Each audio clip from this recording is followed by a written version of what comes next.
Yeah. Do we want the oysters sitting here to be in the picture? I think you do. Sounds like That was a cue. It's like a little solar here. No, there's room. Yeah, we'll put it up here. Oh, So okay. they're in the picture. Thank you, though. Yeah. Aww. This is my liquid section. I love it. Yeah. There you go. Oh my word. All right. All right. So we're good. We're good. All right. So all right. So welcome everybody that's on Facebook Live. We're at the Merchant Oyster Company. This is the Jag Up podcast we do every Saturday, and we're going to start. You'll see behind the scenes as we do this here. So we're going to start the podcast as we normally do, right? Yeah. All right. Cool.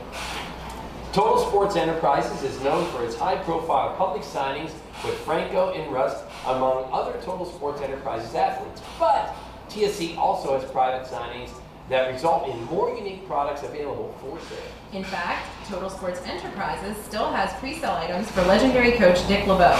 Visit tseshop.com for more details on signed Dick LeBeau items, as well as all of your black and gold needs. And now let's start the Jag Up podcast from Merchant Oyster Company in Lawrenceville.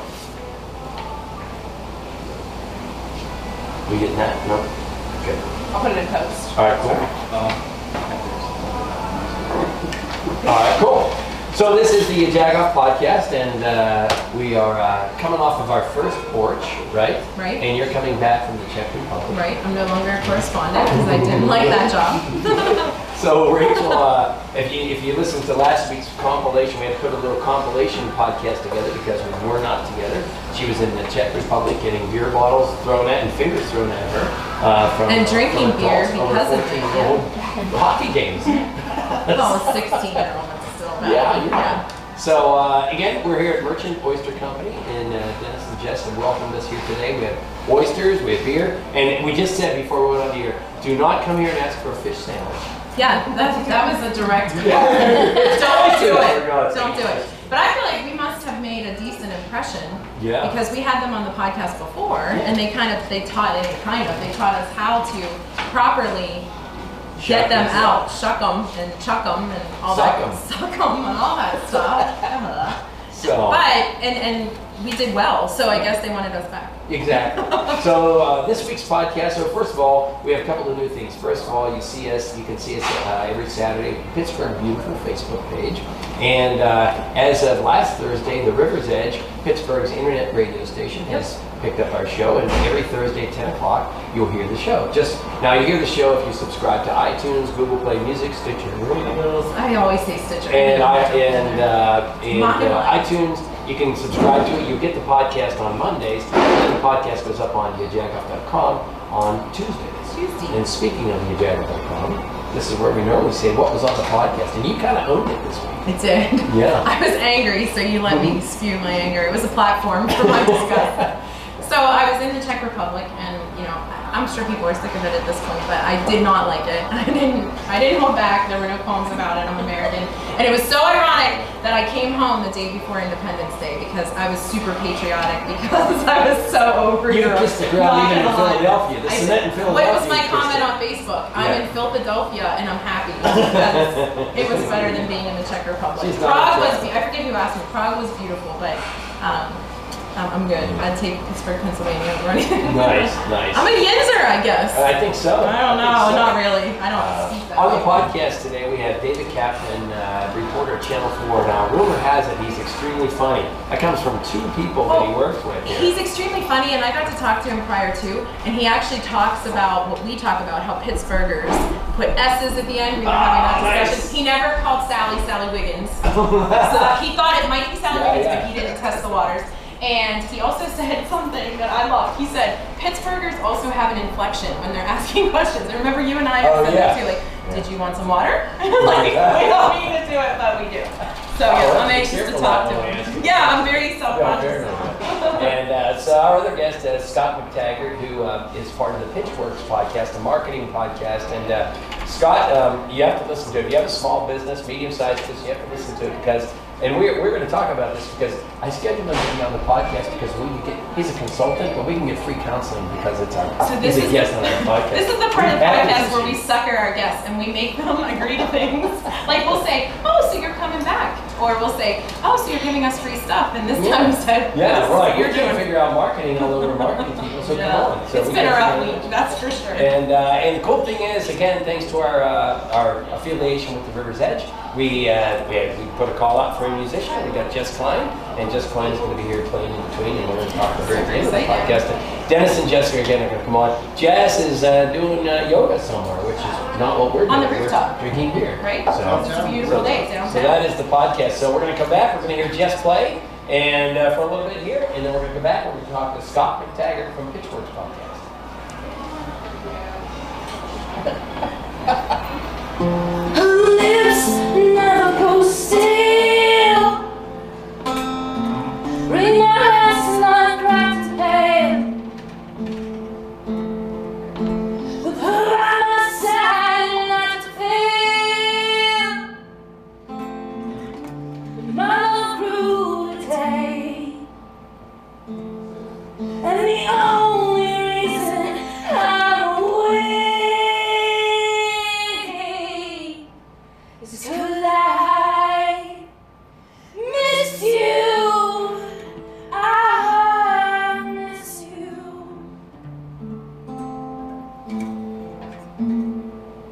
Yeah, man. How about that? Huh?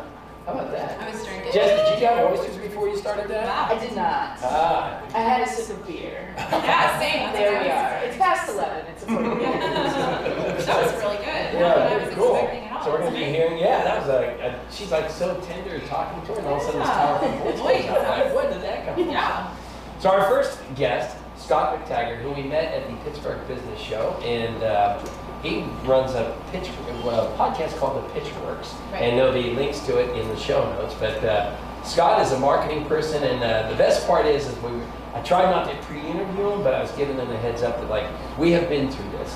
You and I, we started this little marketing company, marketing PR. We have a podcast. Sometimes we're a media outlet. Sometimes we're media or information. We put people to collectors. sleep explaining what we do. Right. Go ahead. And they go, wow. What? Yeah, there are so many gray areas where you're just confusing us right now. And then I say, John just takes my kids to the bus stop. Yes, that's exactly. Yeah, so we're like, He's wait a kind of a minute. nanny. You know, we think we're good marketing people, but we could never put our pitch together. Yeah. So, and I feel completely stupid when I listen to Scott's podcast. So, Scott, welcome to the podcast. What an intro, huh? Okay, so first off, you have me follow Jess, which, like, that shouldn't be happening. Okay? You're not supposed to crush me and then be like, hey, by the way, this guy's gonna go next. Like, yeah, bring her back. No, marketing doesn't sound like as much fun. But thank you for the invite. I hope you don't feel silly or whatever. Wait, was he's said about on to the eat an show. oyster, so you have to talk back. I'm sort of sitting here for the main event here. Let's do the oyster thing. We can switch. Oh, come on. Drum roll. So, I Drum don't know, roll. what kind of oyster is it? What are we eating here, Dennis? I don't. Oh, yeah. Oh, come on, It's man. not a fish, The good one. oyster. Yeah, it's definitely not Very a fish good. oyster. Very good. I should put it there. All right, good. So, anyways, go ahead, Scott. So anyway, free consulting time. Yeah. It's nice. The phantom power that comes out of microphones apparently has this sort of kryptonite effect on my ability to collect money. It's great. So yeah, I mean, let's set the bar as low as possible. Okay. Right? I only know what I know from listening to you guys in your show. Good Right? answer. Good answer. No, it's true. Don't I mean, no, don't you even. guys are the Pittsburgh podcast, and congrats on that. Congrats on the River's Edge and all the great stuff that's going on for you guys. I wish you nothing but the best. Thank But you. now I'm going to be a jerk. You're telling them I'm leaving and coming on your show. I don't have. Who said that? I don't have that you jack off money. I don't have that. Yikes. That's an unpaid internship for me. So. I think something that you said prior to that I really appreciated was you said number one, you like podcasting, right? Isn't Oh, that absolutely. the first thing that you kind of, how did you even start? Pittsburgh is a little bit behind the times on things that as we've discussed before. Yeah. And how did something like a podcast become something you're interested in? Okay, so back up, right? Like I started off, marketing program over at the University of Pittsburgh and realized, and I was talking to Dave about this earlier, like no one explains to you that there's basically like three kinds of marketers, right? There's the math person who is really good at the charts and the why. 18% of men between 40 and 54 like this, right? There's the creative who understands emotional resonance. Like, okay, this thing here is the right blend of colors and music, and it's going to touch, you know, our audience. And then there's this third person who's like a manual type person who understands how to keep all of those people on task and on target and get the campaign out the door. No one told me any of that when I'm like an 18, 19-year-old kid. I go to the University of Pittsburgh and they're like, yep, you're in the spreadsheet program. That could have gone better because I wasn't the spreadsheet guy. So I literally I dropped out of that and I started selling cars because what I wanted to deal directly with end users and find out what makes them tick. And I worked for the Roricks, who are a great local family, and I knew I wasn't going to get asked to do anything, you know, illegal, immoral, or unethical. And they kind of taught me, like, this is how you have a, what is it, 100 years old now? I mean, their business has been around forever, so you have to have a sustainable, long-term view on how business is done, and they taught me that. And I think that's a good point to make, that everyone needs marketing in some way, right? I mean, we market ourselves. Yeah, no matter what it is, right? You've got to get your word out there, and you've got to do it in such a way that you're not pulling people away from what they were already going to do. Right. Right? Seth Godin likes to use this term interruptive sales and interruptive marketing, where it's like, if your business's success is based on your ability to kind of suck me out of what I'm doing, you're going to have a really hard time of it. Sure. So let's put this fine thing that you built here under the magnifying glass, right? The number one thing I keep hearing from you guys is that you're trying to be two things at once, and I don't think that that's the right move. This idea that the lines are getting blurred, you know, that's not an accident. That's evolution. You know, steer into the skid, do that, right? Sure. So there's not a marketing wing and a podcast. Just completely integrate. Okay, we are one monolithic unit, and this is who and what we are. And when you hear me on the show, that's who I am. And when you hear me in your office, that's who I am. Right. Right? Yeah. No, I appreciate that. And I was listening to one of the podcasts. I can't remember who it was, but I was likening to what I think about. You know, years ago. I'm old. And so, oh, dude, look at this. I got the gray hairs on the chin. So I'm right there with you know, the old marketing adage was, we know 50% of our marketing works, we just don't know which 50%, right? That was an old thing. But we do know now, like as a marketer, you have almost too much information in front of you, because you know when you place a Facebook ad or a Twitter or a tweet or something, you know what happens with it. You can literally measure everything. You're talking about the show we did with Nick Cominesi. Yes, that's right. Yes. Yeah, Nick is a genius, and you know, we kind of went both ways. You know, you sit there, and from the spreadsheet marketer kind of a perspective, right? You say, okay, yeah, like this worked because we had this micro targeting, and you know, this Facebook ad pulled people into the sales funnel with the third step and whatever. Yes. And if you've got the manpower to actually execute on that, more power to you, right? There's very few people who actually can afford staff like that, though. Hey, we found the key to SEO. We found the key to website hits, right? So we're going through this whole. We don't think SEO at all.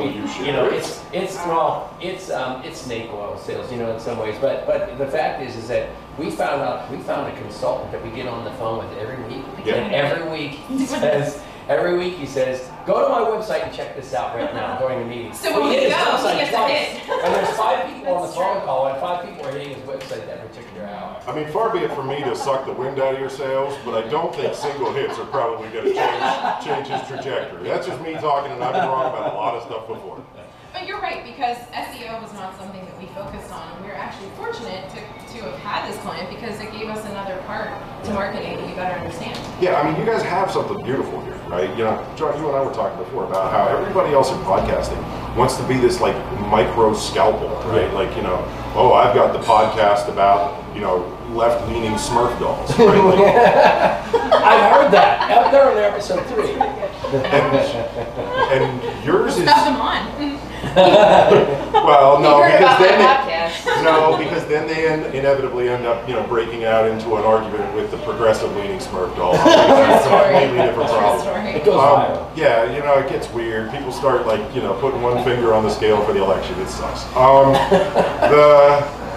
The move though that you guys made was to admit that you could bite off and chew beating the Pittsburgh podcast, right? And it's a real thing, and it's beautiful, right? Like, you know, What's the expression? And no, don't get too misty yet, because I'm about to be a jerk. Ready? Hit me.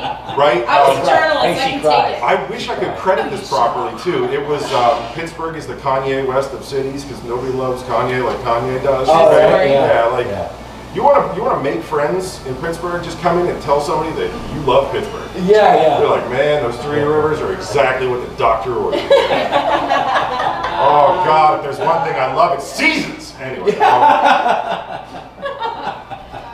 So go back to it. So you understood the marketing part. How did podcasting begin? Okay, so when I was doing consulting, I was on a plane a lot, right? And I've got 2 kids, and they're getting older now. And you become very old. You've got older kids, so you know what this feels like. You're like, I'm very young. I had my children in high school. Just kidding. I had my first, like 23 years old. So Okay. okay, my wife had our first. Yeah, I was gonna correct. I was basically there with pom-poms, but he's 17 now, my oldest, right? And you start becoming aware of the ticking clock, right? Yep. You're losing time to be with the family, and I said, okay, what is it that I can do to sort of reduce the number of trips to California, as that's like startup haven, and startups are kind of my thing. The DC market was someplace I was spending a lot of time, a little bit of time in New York. All of these are trips. Right. And I said, if I do a podcast, maybe I can monetize it. Maybe I can, do ads, do whatever. We did something called Premium, which was like behind the scenes. And then just love of the game. Chopping it up with the ads that I was being offered didn't feel right. Yeah. The ads I was being offered didn't feel like they were good for us. It wasn't a good fit. It kind of gave us the feeling like we were skewing the message of the show. But then a great thing happened, and that's that my consulting business started getting more attention and from local clients. Okay. So mission accomplished. Right. I didn't have to go to California to make that happen. But it was sort of a weird dipsy doodle of it. It wasn't a straight line. Yeah. It never is, right? Well, I mean, people tell you that, but when you're in it, you're too close to it to see it. Sure. They tell you it's going to go that way, and you're like, yeah, I understand. You But go when through you're the in motions, it, yeah. Yeah, right. you're impervious to advice. No, that's exactly right. Now, our later guest is David Kaplan from Channel 4, and he's a professional question asker. And we thought, he's sitting here, we might... David, do you have Question asker. David, if you have a question for Scott, go right ahead, jump in there. Well, we had an interesting. I asked you a lot of questions earlier. Yes, question asked. So I know we're rolling now, but I have no more actually. Okay. I think I He's got now that. out of questions. Wait, we weren't recording when I was talking. I win! You're the answer giver. No, one of the most interesting things I think we talked about is just you talking about the straight line and talking about how we kind of get to where we are and the timing of that you had of sort of Pittsburgh sort of develops and changes its sort of makeup and the timing that you had and your foresight. I was just kind of curious, how as someone who is responsible for helping startups like this who are still getting their feet wet market themselves. How did you sort of have the foresight to know the best ways to market yourself that you could help? I don't. I think everybody thinks that there's a best way, and the trick is just to get started, right? David, the sculpture began as a block of marble, right? And for the first however many weeks or months. David Kaplan, the sculpture. Well, that one too. Nobody wants to see that sculpture. He is cast from marble, is he not? Like a chubby, soft marble. But Dude, if you're chubby soft, I dare you. I don't even want to. This is a David John. Wait a minute. Oh, no, trust me, I'm too good. I know what I am. Oh my gosh. Go on. Anyway, the answer is to get started, and you refine as you go, right? So back to the 3 columns, right? You've got your spreadsheet person, you've got your creative, and then you've got your person who can actually manage a creative, but still land them within those columns on the spreadsheet, right? I definitely am the creative. I try to use a little bit of comedy, a little bit of brevity, a little bit of, again, emotional resonance, and I just, let's see if people respond to this. And the first show we put out, within the first week, I think 60 people downloaded it, right? Which is a ghost town. It's just not worth doing a show. Yeah. But you don't say like, oh well, the marble didn't become the statue yet, so I give up. And then the audience starts to tell you what they want, just like a business. They start talking to the customers, just like the merchant oyster game, right? If there were enough people asking for fish sandwiches, maybe that might change. I'm Right? looking for a little. I roll. No. He was like, still not. It was a shot. It was an eye roll He and a said, shot. you're part of the Jack podcast, maybe, but not yet, brother. I think we gotta shoot some of this microphone energy out and see if we can't get it. There you go. But no, if the buyers were saying that sort of thing, Sure. then you adapt. Supply and demand. Yeah. Yeah, and I think going back to, we always say people need to know the business of their business, Yeah. because someone we've had on before, a musician, Byron Nash, the guy works day and night on his business, so he is creative and writes and plays songs, but all day long he's working on the finance side, the social media side, how to build a business, how to be scalable. I'm glad you said that. It's unbelievable, because that's the part, no matter whether you're an artist, a podcaster, a marketing person, you have to know the business of the business. But John, I bring these people on my show too, Yeah. right? Like this was one of the first curveballs I threw my audience. Was like the 9th to the 10th episode. I brought a painter in from Toronto, right? Devin Seaweed, my favorite painter in the world, right? And she's like, I don't have an agent. I don't have some collective that I belong to. So my whole livelihood is tied to being able to write those little blurbs that you see next to the paintings. And we sat and we talked about exactly how it is that you market abstract art on a 3x5 card sitting next to a frame, right? The Drinking Partners are on the podcast airwaves every single week. They have to do the same thing you're talking about, right? They're comedians, and we use them as a way to talk about how stand-up comics, they get up there on stage and it's like they have to find out if the material works in real time. Yes. If it sucks, no one owes them a laugh. Yes, right. So you gotta have some give and take with your audience. And, I like that. I think if you really want to be a good marketer right now, pay attention to local music. Right? Pay attention to local music scene. Jess gave me a point. I think that's good. I think that was. I don't do it, but others do. You got to do it, Yeah, right? yeah. It's you got to very do the important. local DIY I appreciate shit. that very, very much. Well, it's hard. And I think other musicians would absolutely appreciate what you're saying, because it Support local really music. is a job for some folks. Most of us have day jobs, but some don't, right? And this is their shtick. And I think that's really important to recognize, so I appreciate that. very Well, much. absolutely, but I mean, it's also, you don't have a budget. You don't, as a local musician, as a local painter or whatever, nobody comes around and goes, okay, for fiscal year 2018, we're going to give you $48,000. What line item is that? Yeah. More like, well, if you're really good and you flip your guitar case open in North Park, maybe you'll get a few extra quarters, right? Which my daughter has just started doing. Make sure you give quarters to the young lady.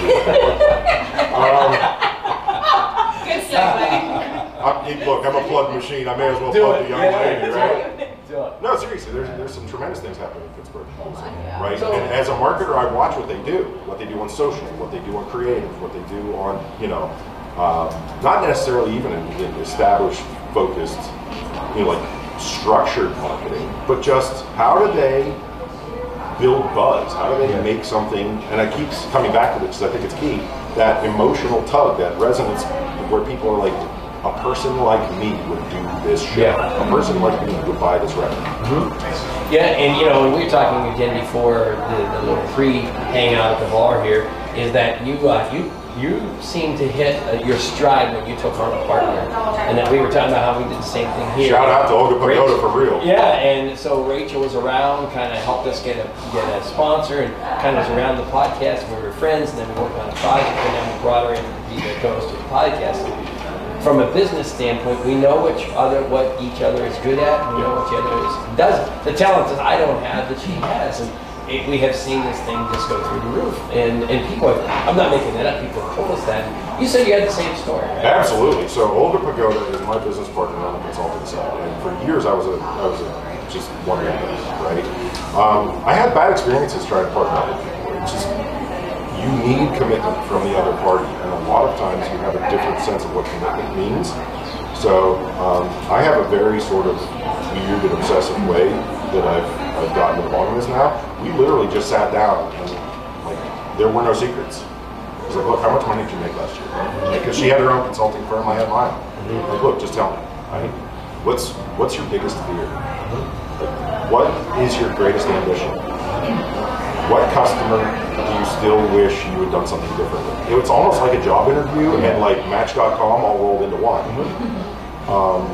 And true story. Yeah, I mean, you need to know who this person is, and you need to know whether or not, like, you can air your dirty laundry with somebody. Because, I mean, you got to be very... And you take their kids to school, too. I was just going to say, when is Dominic's birthday? Absolutely. You do. You become extended family. Yeah, you do.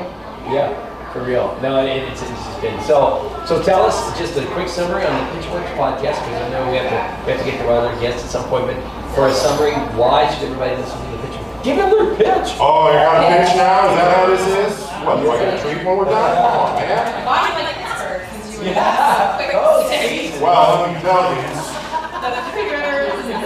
Get off your couch and come on down and hang on. Yeah. All right. No, if you want to know sort of what other people are doing wrong and why and how they fixed it, that's what our show is, right? That's why we'll be on next week. If you want the gorgeous, polished one, right? There's a studio in California cranking out, you know, like the Dream Factory. Okay, but if you want to know what it's like when we roll up our sleeves and everything goes sideways, come listen to the Pitchworks podcast. We will tell you like how these brilliant CMU people who have 2 doctorates can't figure out how to sell this earth-shattering technology. And it sounds like I'm making fun of them, and I'm not, right? Like, there's things that they're good at, there's things that they're not good at, and we all sit down and have a very honest conversation about, this is the stage I'm at, this is how I got here, this is where I hope to go someday, and this is where I need help. And then we kind of sit down and hash it out. And the stories are supposed to help you as the listener see commonality with their story, even if you're not planning on starting your own business or not starting a business in their sector. Even if you're just a sales rep who just wants to take on an entrepreneurial mindset, it's good for you. Very cool. Now, before we let you go, we always have a scintillating question of the day. Oh boy. So the question of the day is, we are in trendy Lawrenceville. So do you say Lawrenceville or do you say Warrensville? Basically, are you an over-articulator? I'm the second one. I don't know which one's right though. So did you not notice my grimace? Warrensville or Lawrenceville? I didn't. But I don't know. I mean, so I was born in Erie, right? Like, I'm sorry. Yeah, it's kind of a weird thing for me. Like, I don't have a lot of these. Because visit Erie is as far. I see the ambassador to the Czech Republic is returning to the conversation. She doesn't want to travel anywhere. Westview. That's what John kept saying to me all week. He's like, we have to get the check out of you. Yeah. I turned on the religious radio station just to get That's a good plan. That'll give me an old priest and a young priest.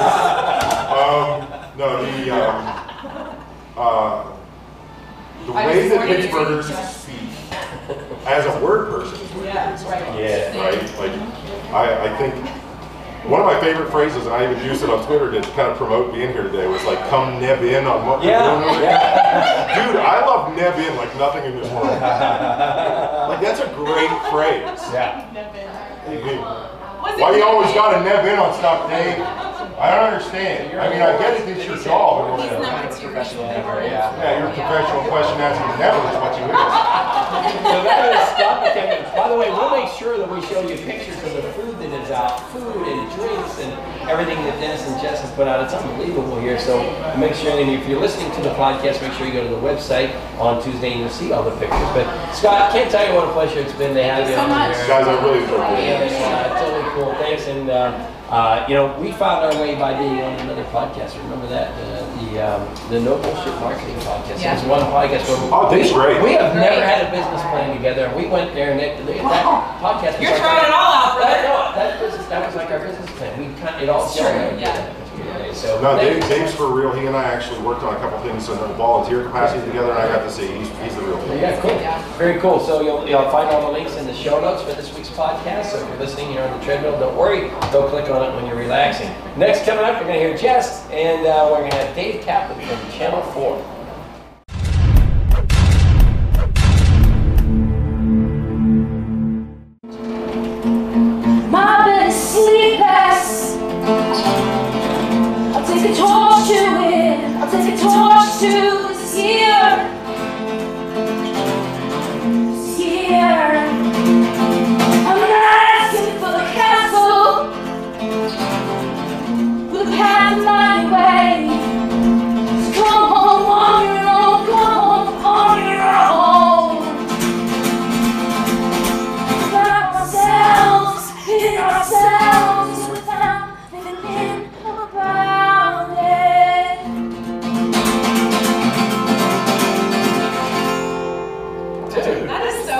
believe that it's one person with a guitar. Oh. I can't clap in a microphone.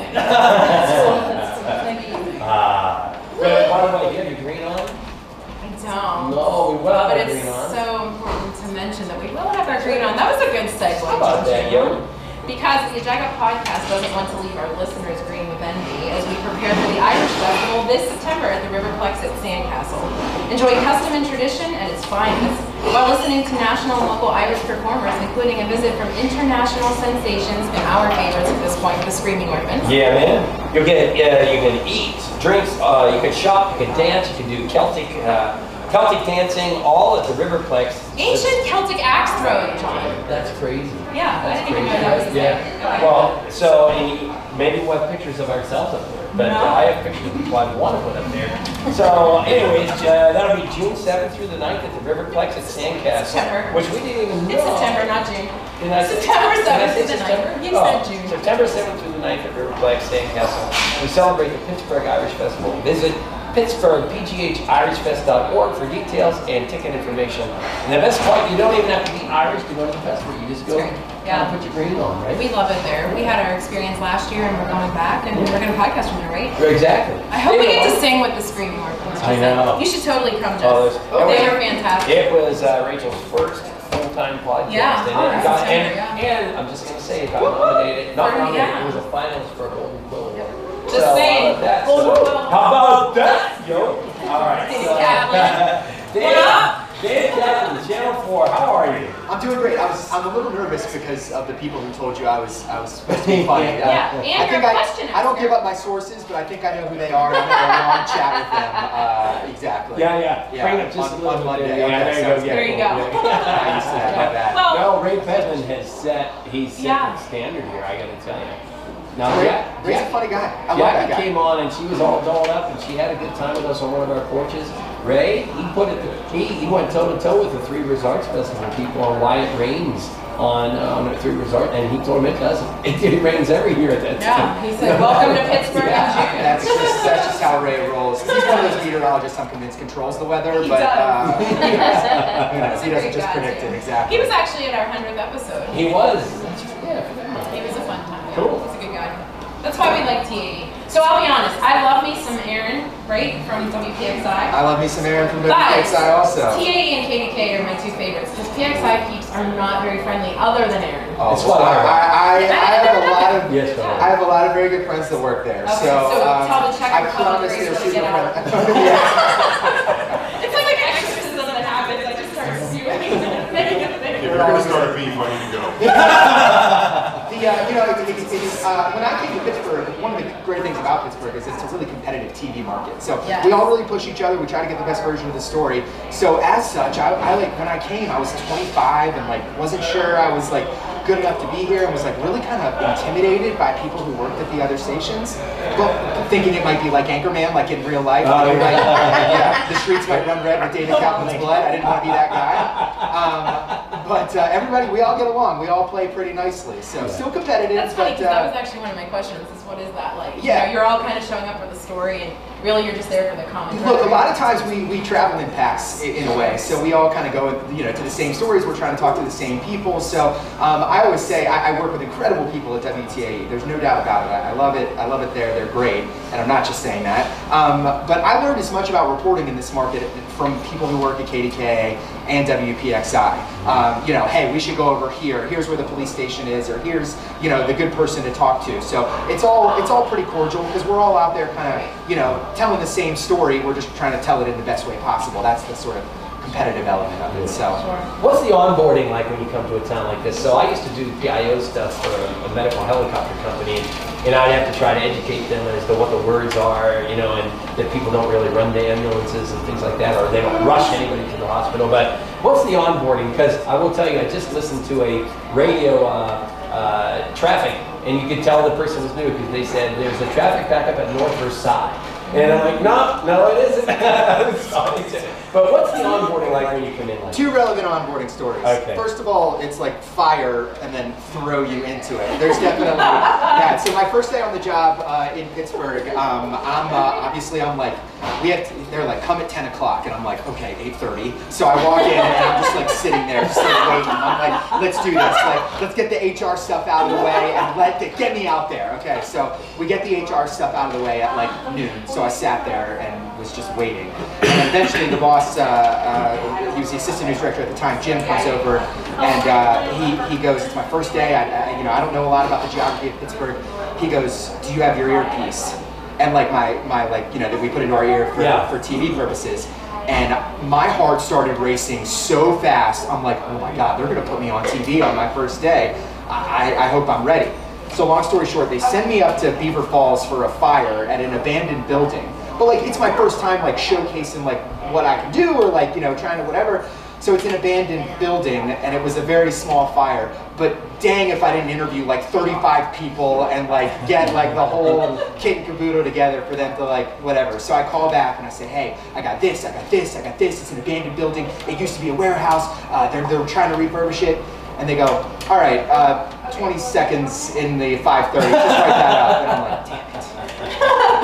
So I was ready to go. I was really ready to go. So that's story number 1. The next one, this is very quick. There was like flooding or something, and this was like my 3rd week on the job, and I was trying to talk a little bit about McKeesport and a little bit about Wilkinsburg, and so I'm talking on TV and I'm on there and I'm chatting and I mixed them up in my head. So I said Wilkinsport. Oh. And then in my head I'm like, this is a disaster, get out of there, get out of there. So I tagged out, instead of saying David Kaplan, Pittsburgh's Action News 4, I said David Kaplan, WDBJ 7, which was my last TV station.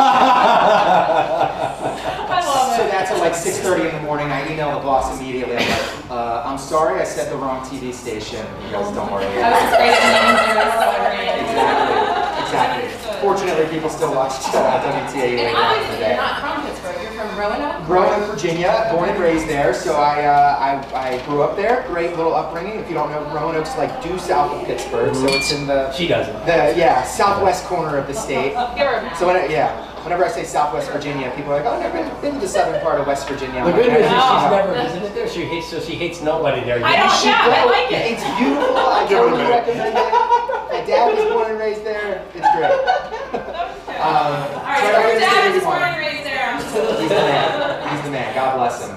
My mom always jokes that they went to the University of Pennsylvania. She's like, I had to meet the nice Jewish guy at Penn who would take me back to Roanoke, Virginia. She's a Philly girl, so it's tough out there. Don't tell her what I said about I won't. How long did it take you to realize not to wear the best suit ever because you're going to get put on a fire and it's going to get ruined? Very quickly. That lesson got learned very, very quickly. It didn't cover as many fires down in Virginia, so I'm always, reporters were like out and about in the field, so I just try to avoid the suit unless I know I'm gonna be interviewing somebody who I should be wearing a suit in front of. So, I've taken a lot to the dry cleaning because they smell like smoke. For Biggest difference though between Virginia and here? Just the pace here is much different. In what way? It's the morning show, for example. I do that 2 days a week, Thursdays and Fridays, and it's from 4:30 to 7. And when I talk about the competitive element, if somebody else is reporting something or something like that, we get moved so much. So during the course of the morning show, it's entirely possible that I could be doing 3 different stories. Oh, wow. Hey, we need you to go to this scene and do this and whatever, and then it's like, we need you to go this seems like something that's popped up. So Death and Destruction Squad. Maybe something like that. In my EMS days, we'd always, in the middle of the night calls, we'd see the Death and Destruction Squad. Yeah. So hey, we know you. So in Virginia, I did a story. I'm a big golfer, and I played this course that was relatively new, and I looked over, and there were 13 goats just chilling on the course. So I'm like, what's up with these goats? So I asked the golf course manager, and he's like, well, we don't have traditional mowing equipment in some areas, so the goats are the best things to do.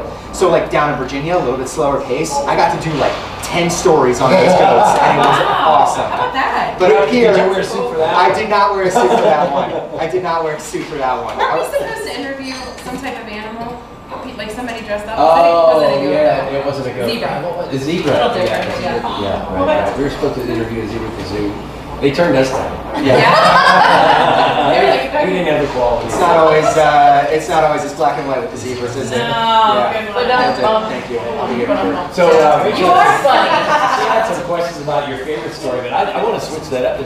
What is the story that you go, oh my God, you know, you thought you were going to get it, and it could turn out to be completely opposite. You're like, oh God, on the spot. You know, it's always one of the things I love about Pittsburgh are the characters in this town. They're truly The cast unique. of characters. We talk about them. They're just truly unique. So it's really, in my life, you know, this job's about the people and just getting to know people and talk to people and tell their stories, however that sort of manifests itself. So, you know, your average fire can just turn into like, you know, if you get the right person. Oh, like, yeah. Whoa. So Wait, who was the one who was like, Lord Jesus, there's a fire? Oh, yeah.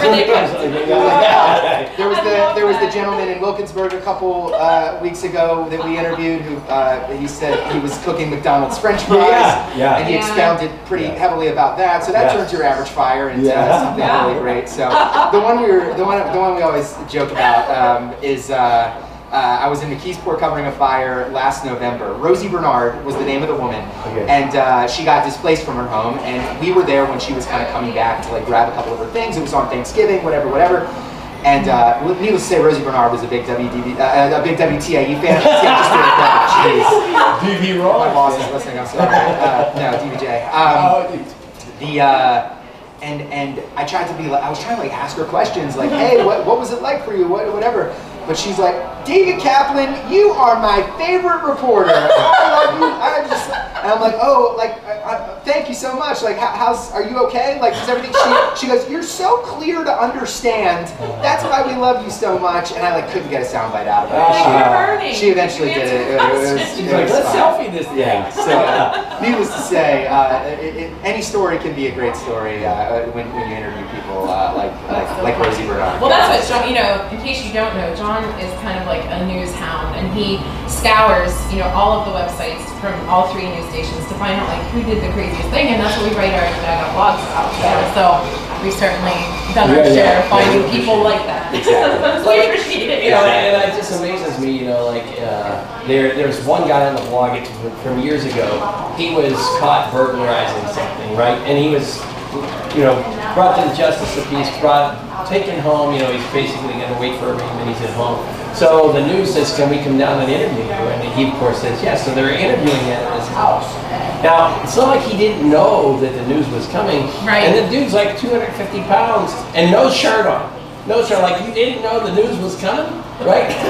John, I just told you I was 250 pounds. Come on, man. You're killing me right now. He had like 3 chest tears in the middle. I'm like, dude, you did not know the news was coming. Put on at least your good Steelers t-shirt that you wore on Sunday at church, right? Yeah. Hey man, they own it, and that's great. And look, it's we're always looking for authenticity. And that's about as authentic as it gets. So that's all we can ask for: candor and authenticity. What you talk to your friend Katie Love about being, you know, the emotional side of this, you know, and I know it's, you know, we're goofing around here, but I can't imagine, you know, what I know from an EMS standpoint that people go through traumatic stress issues because of what we see, and I can't imagine that reporters don't go through the same thing. We absolutely do, and I'm happy to, you know, I'm happy to admit that there's a lot of days where you kind of take the work home from you. The realization that, and I was just thinking about this past week covering some flooding. The realization, if you think about how unnatural it is. Hi, my name's David Kaplan. This is my camera, the camera guy that I'm working with. Can you tell us some intimate details about the worst day of your life so we can broadcast it to a couple tens of thousands of people? And I think recognizing that in the first place, you know, we're always chasing, you know, a story. That's sort of the nature of the business. But you do have to sometimes take a step back and try to distance yourself and try to separate it. And it's not an easy thing to do. And any reporter, any anchor here will tell you that you have to have a certain level of compassion in everything that you do to recognize that people are letting you into their lives on what's typically a very bad day. But you know, the work-life balance is definitely difficult because, you know, I do think about those people when I go home. I do think about the fact that, you know, when I get home, you know, these people are still cleaning mud out of their basement, and it definitely stays with you. You know, sometimes I get emotional. I'm happy to admit that. You know, but I think it makes me a better reporter just to be sympathetic and empathetic because I've been through some stuff myself, and just recognizing that's really important. But it's really difficult, and I'm sure you remember from your time at the trip. You know, and I have to say, I was lucky. I never had to do. But in my day, you kind of chose what your beat was. You know, it's a totally different world now as far as the way you report and how media, you know, I mean, the media has changed so much. I didn't want to do that because I was having children, and my thought was, I would be an emotional wreck. Yeah. I mean, look at me after the Czech Republic. What the hell would happen? If she could be in there 2 more days, she'd totally gone. There needs to be a level of compassion. There does, but it has changed tremendously because in my day, it was that you ask the question and you wait for the answer. And sorry for you, this is my job, and you answer it.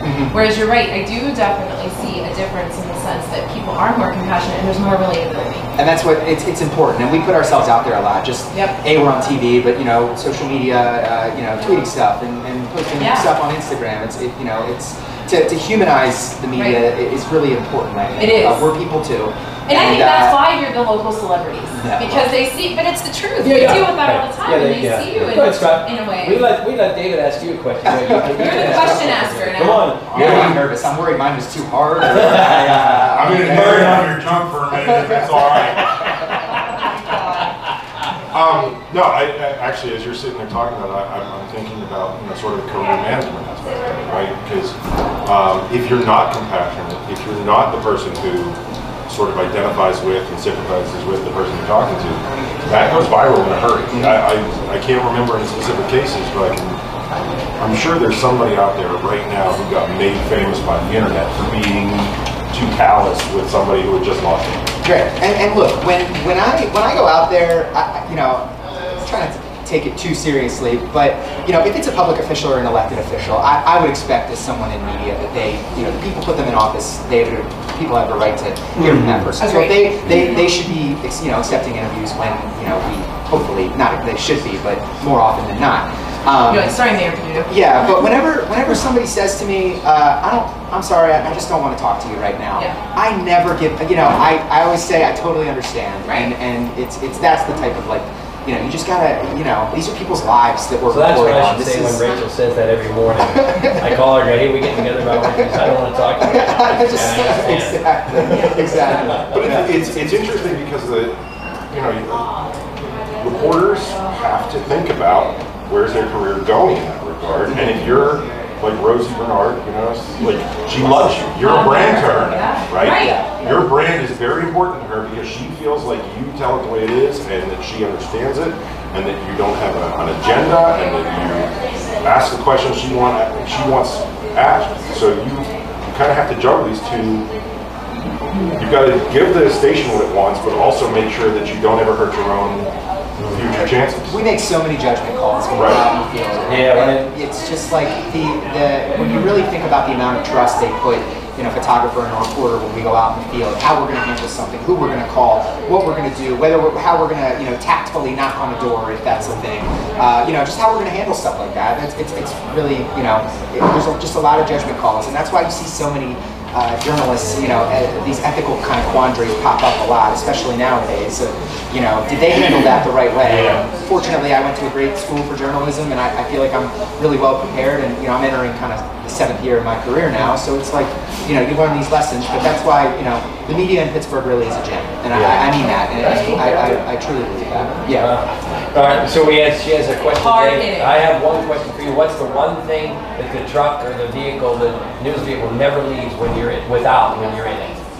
Snack, cameras, what? Interesting question. I always joke that there should be a bathroom in all the live trucks. I always joke that half of being a journalist is figuring out where you can go to the bathroom. That's funny. Really important.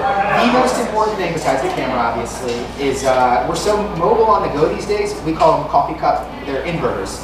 Plug them into the stick lighter. It's got two outlets and a USB. So when we're firing on all cylinders, and I gotta keep both phones charged and the computer charged. Yeah. If half is finding a bathroom, the other half is making sure all your stuff's powered up. Yeah. I like you. I can do this job.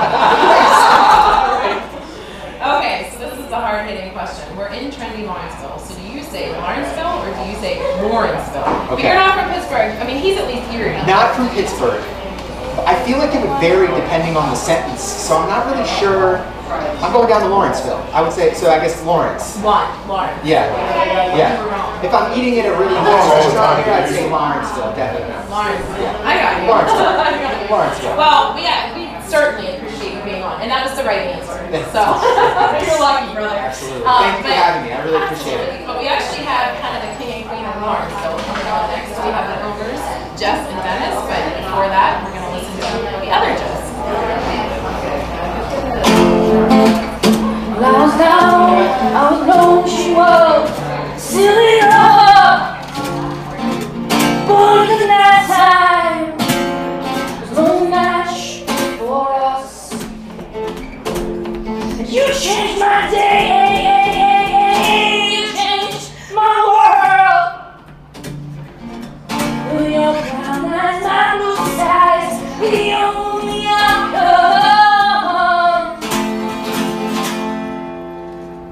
Yeah, man.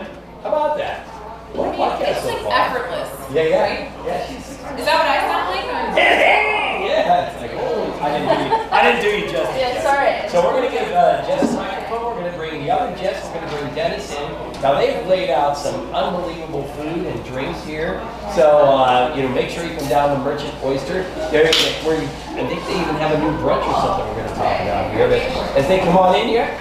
Now? Okay. Yeah. Jess is just fresh from yoga. And Dennis just fresh from the new beer. I like that he's these things better. Always follow yoga with a beverage. Yeah. And we have our other Jess here on the other side of us. We have like bilateral Jesses today. It confused me for a second. Yeah.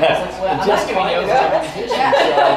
So I'm not at a rooftop. So Jess, as Dennis and the other Jess get settled, tell us a little bit about your career, your what you're doing in music, and your love of Pittsburgh. Even if you love Pittsburgh, you're Pittsburgh original. I'm originally from Michigan, just outside Detroit. It's funny when you move from Michigan, like you claim the entire state of Michigan, like you're from Michigan. When you're not like, oh, Pennsylvania, ever. So it's very much like I love Pittsburgh, and it is Lawrenceville. I'm so sorry. Do you live here? I do not, but that's just how I say it. She does not, so that's definitely. But I love the Pittsburgh accent so much, and it has really tied into a Michigan Canadian thing that I have going on, right? Okay. So it's interesting. But I started playing guitar when I was 13 because no women were doing that at the time. And I also came out when I was 13, so I was like, well, to get the ladies, this might be what I have. Right. Hey, guys do it, right? Right, exactly. And it works mostly, not anymore. But, so yeah, I started when I was 13, so I've been playing about 20 years, but before I even had a job in Pittsburgh. Right. I know. I look like a 15-year-old Jewish boy, don't I?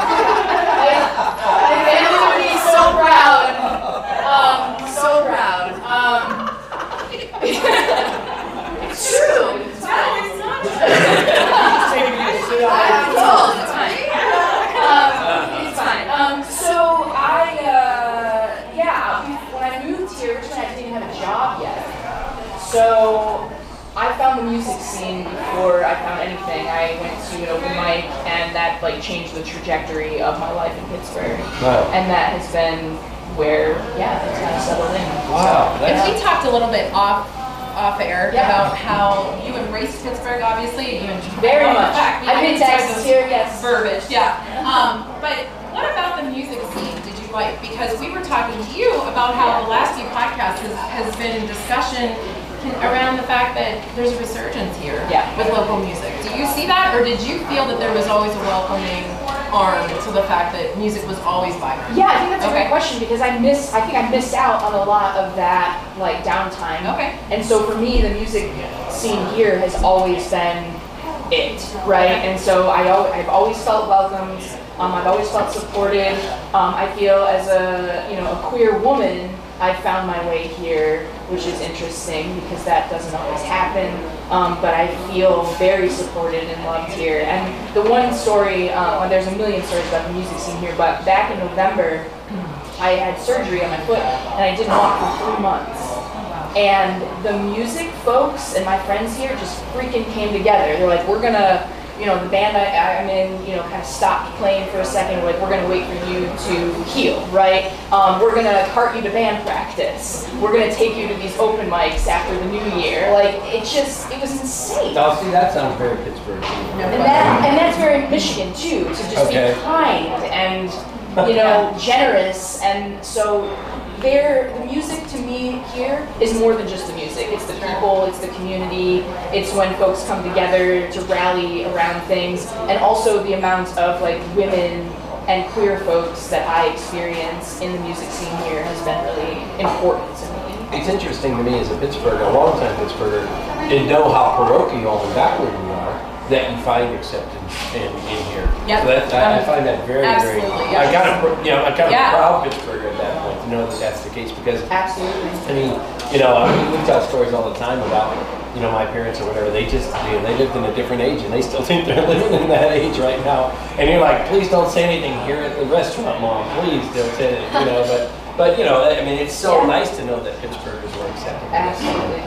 So speaking of friendly Pittsburghers who aren't Pittsburghers but now are Pittsburghers, right? Jess and Are Dennis. we now considered Pittsburgh? Yes. Even on our podcast. Dude, right? whatever we are eating here right now is unbelievable. What is that? Well, I want to give you two very New Jersey things. So this is Dennis and Jess, by the way. They own Merchant Oyster. Yeah. So I am originally from New Jersey. So this restaurant is kind of a taste of my home, the Jersey Shore. And these are two staples in New Jersey. One is the foot-long hot dog that I used to go to Max's Hot Dogs when I was a little kid. And that's like one of my favorite things on the planet. I would argue it's the best hot dog in Pittsburgh. Dude, I might tell you. Just throwing that out there. And that's on your menu? Yes. Okay. Yeah. And then the other thing you ate is our pork roll and cheese. So northern New Jersey calls it Taylor ham, southern New Jersey calls it pork roll.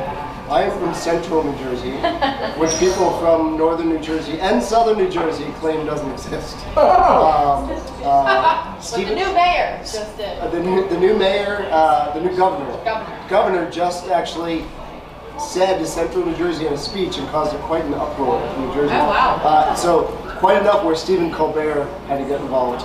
Wow. And he did determine, with Jon Stewart's help, that Central Jersey does exist. So now we're here in Pittsburgh representing Central Jersey. Yeah, right. Representing. Outreach. So talk about, we had you guys on the podcast. If you're listening to the podcast and didn't listen, it's a few episodes back where we were at West Penn Billiards talking about big rollout. Excuse me.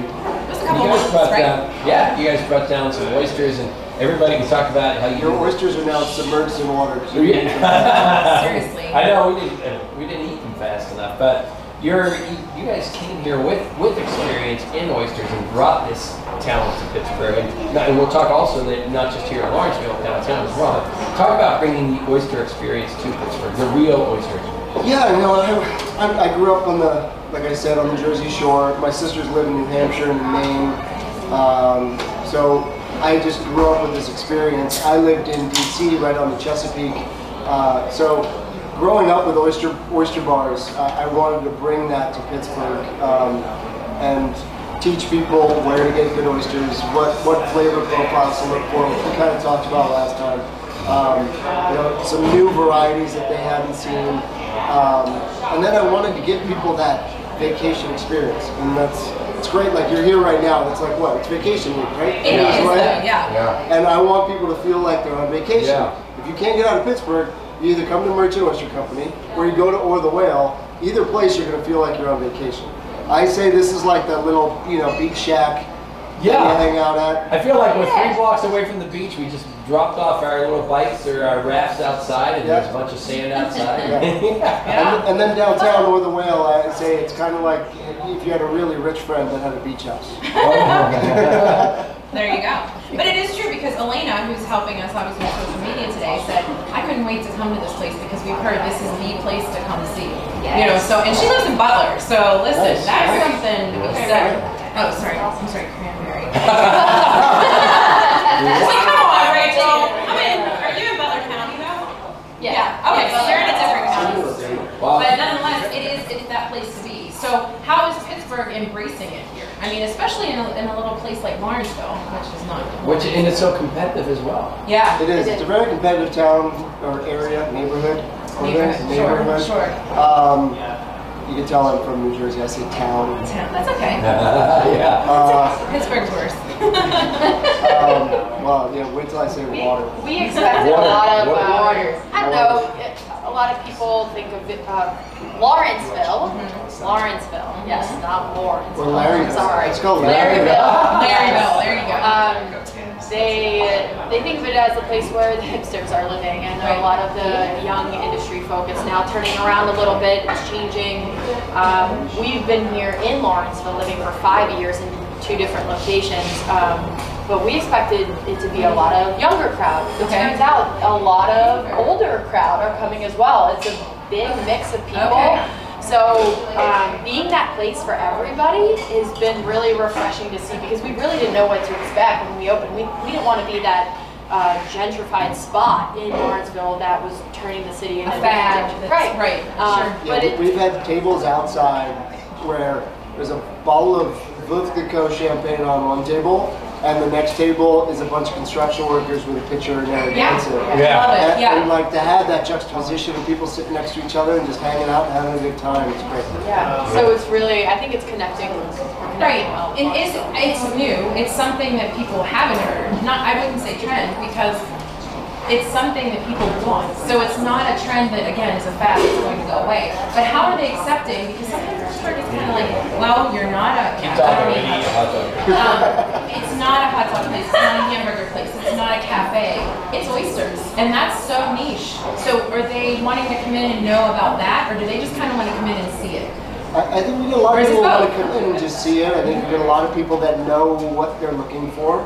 A lot of people that are like, oh, I grew up in Rhode Island. Oh, I grew up in Maine. Sure. Oh, I'm from New Jersey. Right. We get a ton of people that know we have pork roll and cheese, or pork roll egg and cheese, which is the proper way to have it. Or when I was in high school, pork roll bacon egg and cheese. If you want to have a heart attack. I do want to have a heart attack. One of those every single day. Is pork roll similar to Pittsburgh's chipped ham? Did you try it? Yeah, I did try it. Yeah, it is. like a pressed It's ham? almost like a bologna kind of. Oh, okay, I see. It's an emulsified sausage of sorts. Okay. Yeah. But yeah, any bagel shop, any deli, you can get it. Or my high school cafeteria. Yeah. Right. That was the stage. So Jess the singer versus Jess the owner, the restaurant owner, we already did this and we know all the answers already. So ask them how many different kind of oysters or what time they sell here. Go ahead. You ask them. What kind? Yeah, what kind of oysters? How many different varieties of How many oysters? different varieties of oysters do you sell? Because I've been to this. 10 to 12 at a time. Are they all good? Of course. There they are.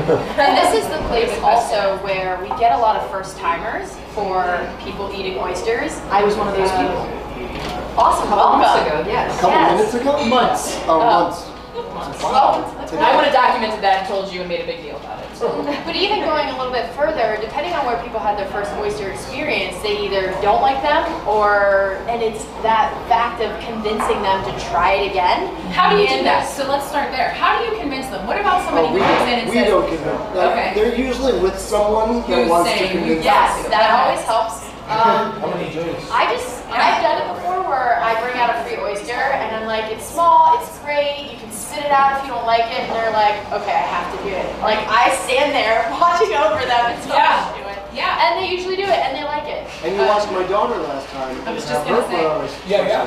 And it was so cute. Yeah. I mean, but that's what I like. And you're both very relatable people. So are you walking around and saying to those first timers, like, I'm sure you can pick them out, like, how can we kind of help you? Because they're kind of skittish, right? Is that something that's happening so that you're relating to all the customers coming in? Yeah, we want to do that, and our staff is fairly well trained on noticing those people and making them feel comfortable.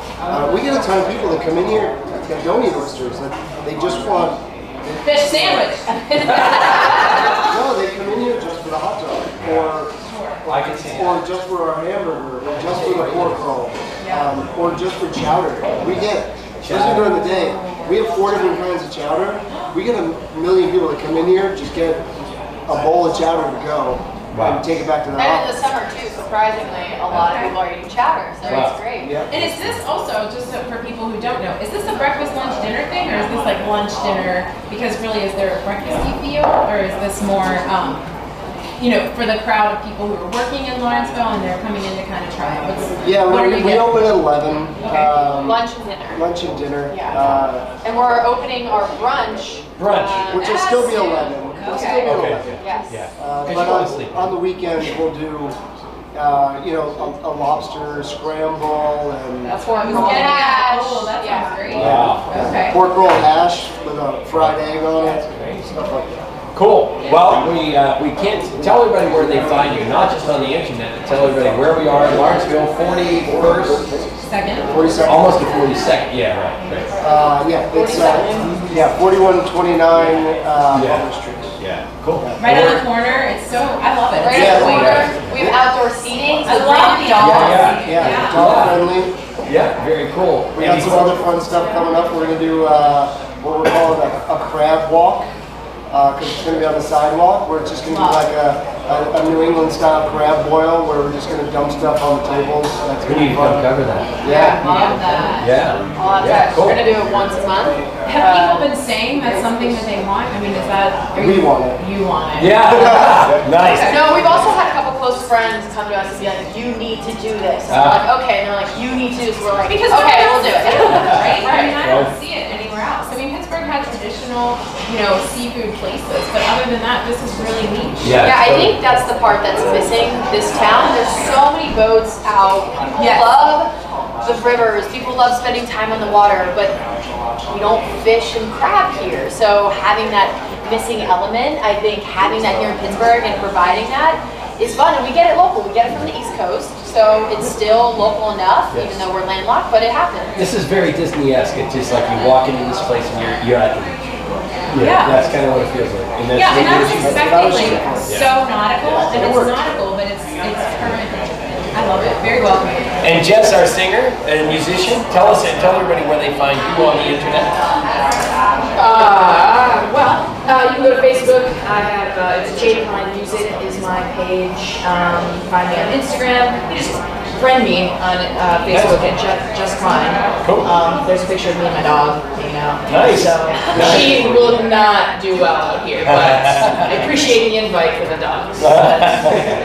Dennis, Jess, can't thank you enough. We have a question of the day for you as well, So They kind of answered it. Yeah, I know, right? Can't thank you enough for having us here, and thanks to all of our guests. Jess Klein, thanks for coming in to be a musician. We've had a great time. We have to make sure everybody comes down here. Merchant Oyster Company in Lawrenceville. So first question for each of you, favorite oyster? Because you explained that there are so many different, what's your favorite? Mine are the Purple Mountains right now. And why? Those are British Columbia.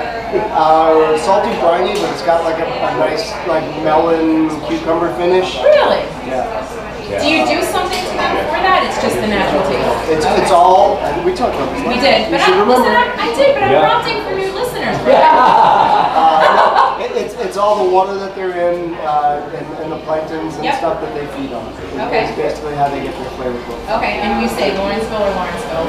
Larryville. Larry, I like that. That was your third choice. Okay, your turn, Jess. I say Lawrenceville. Love it. Although sometimes I get in a weird Pittsburgh mode and I'm like, Lawrenceville. It happens. So I do both, I think. But I love the Lucky Limes here. They're amazing. They're beautiful looking, and they're also super briny. And I love that it brings me back to the ocean, where when you're a little kid and you got like shoved over by a wave and your face is in the sand and you're like choking, and that's like, I mean, it doesn't sound pleasant. What is going on? It's a very pleasant noise. No, but it brings me back to like the deep salt and you know the flavor profile. So I love the brininess, and Lucky Nuts are briny. So And we do apologize for Jessica's attire. She was No, I was at yoga. She was just doing yoga at our downtown restaurant. I love it. Yeah, that's great. Once a month, we do yoga on the roof. Just Klein, Lawrenceville or Lawrenceville? She already told you. Lawrence. You had too many years. I did not too many years. All right, well, that's the Jaga podcast. Thanks again to Pittsburgh Beautiful for having us live, and thanks to Scott McTaggart from Pittsburgh. Thanks to David Captain for coming on. Thanks to Elena for doing our Instagram story, and Hannah Lepiska for producing. And again, thanks to the Merchant Oyster Company, guys. And Amanda McCowan, right? We're coming back for the boil. Yeah, Boil or bake? It's a boil. Yeah. Real quick, what's the difference between a boil and a bake? One's baked, one's boiled.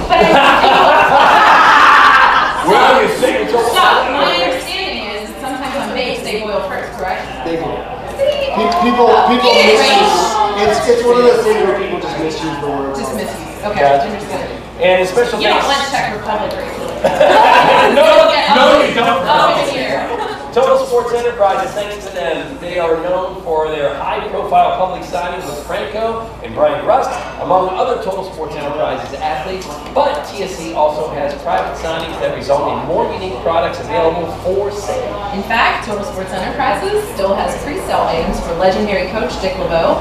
So visit tscshop.com for more details on signed Dick LeBeau items, as well as all of your black and gold needs. And don't forget that the Jaga podcast does not want to leave our listeners green with envy as we prepare for the Irish Festival this September at the Riverplex in Sandcastle. And that's where you can enjoy custom and tradition at its finest while listening to national and local Irish performers, including a visit from international sensations, the Screaming Orphans. And you can eat, drink, shop, dance, and do some ancient Celtic axe throwing. And not at people that you like, just axe throwing. And I will definitely be there. as we celebrate everything Irish, join us September 7th and 9th through the 9th at the Riverplex at Sandcastle as we celebrate the Pittsburgh Irish Festival. You can get tickets. By the way, if you enter our porch tour, which we didn't talk about, you can get free tickets if we pick your porch. Visit pghirishfest.org for details and ticket information and times. The best part is you don't even have to be Irish together, and you come down and get to move to where you go. All right, thanks everybody for joining the Jaga podcast. See you Tuesday or next Saturday or wherever we're going to be.